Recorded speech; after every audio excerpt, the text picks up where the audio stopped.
Hastain an sgoilearan na bheith a bhí beachdachadh Cuspair annasach. Cuspair Hastain eòlach fhèin sin aithris.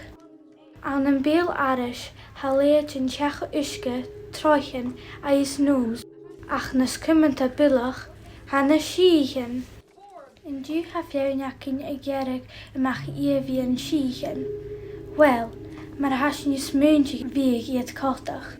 Sa fhèin a pentach na botich vice dach bhí sú feiccin an na chóra garach, nóms, ach bhfuil usa Críag an sa léit. Hanneal me sé smúnting go bhfuil na síth fíor sálainn hanneal go láir Sìthichean.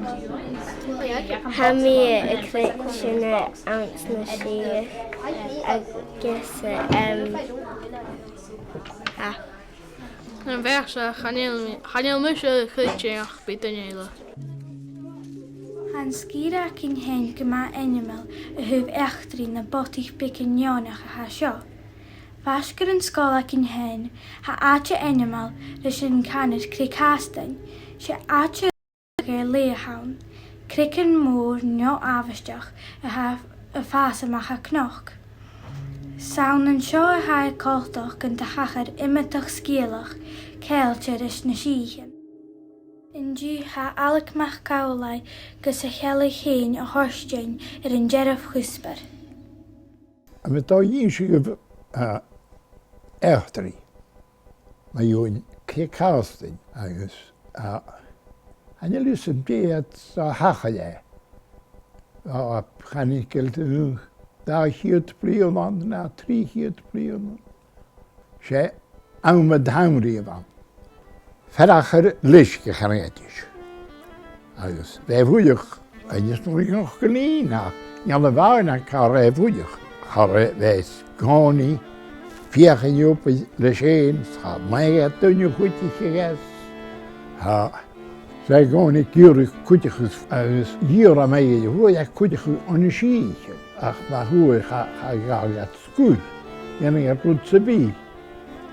Agus Rwy'n bhí deisial le déanú na hóprach, a tíir a as deisial opa erachai, a tíir tíir opa. Agus rinneant a bháine, úcad gacha ís, chuilde sían, mór san áisiche fóir. Agus rinneant a fóir ga. Agus ní bhá deisial opa erachai. Bhá herachar a Iam jos charisig déchan a dúr. An úst a dúr nóir an hláisios gan chlátacha gopar Uibhist. Déanú ráthbeit gnéach. Hanna gur sinna gíotan agus gíbh opa erachid. Galabh sátan a gab sé déanú déanúach go a tást.